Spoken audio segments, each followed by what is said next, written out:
कि अफगान हुकूमत तालिबान के वज़ीर ख़ारजा आज कल हिंदुस्तान के दौरे पर हैं और इसी दौरान कल अफगानियों ने पाकिस्तान बॉर्डर पर हमला किया, जिसके नतीजे में 12 पाकिस्तानी फौजी और दर्जनों अफगानी और टीटीपी के लोग मारे गए। अफगानियों के इस अमल पर आपके क्या तासुरात है? दोनों ममालिक के लोग मुसलमान हैं, लिहाजा इनमें शहीद कौन है? अफगानिस्तान में चंद लोग ऐसे, जब अमेरिका गया है ना, तो कुछ ऐसे लोग तालिबान के सफ़ों में डाल के गया है जो अमेरिका के लिए काम करें।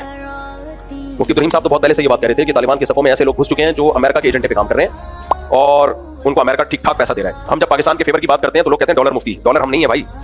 इस वक्त जो तालिबान में चंद लोग, मैंने बताया तालिबान इस तहरीक का नाम नहीं है कि पाकिस्तान को अटैक किया जाए या पाकिस्तान को मारा जाए, तो हो ये रहा है। मेरा पूरा क्लिप इस बारे में आज चल गया 6 बजे, पूरी डिटेल से मैंने जुम्मे को एक बयान रिकॉर्ड करवाया जो आज चला है।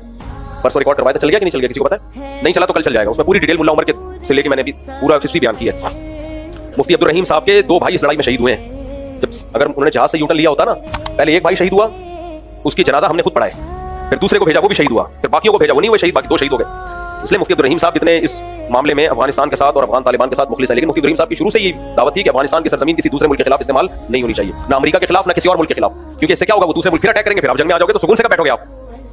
तो वही हुआ है। पहले मुल्ला उमर के दौर में अफगानिस्तान की सरजमीन इस्तेमाल हुई मुख्तलिफ मुल्कों के खिलाफ। मुल्ला उमर नहीं चाहते थे कि इस्तेमाल हो, लेकिन हुई। उसका नतीजा क्या निकला? नेटो की अफवाज ने मिलकर अफगानिस्तान का बेड़ा गर्क कर दिया। अब दोबारा वहां हुकूमत कायम हुई है तो भाई आराम से बैठो। अब अमेरिका फिर उनको पुश कर रहा है पैसे दे दे के पाकिस्तान पे अटैक करो।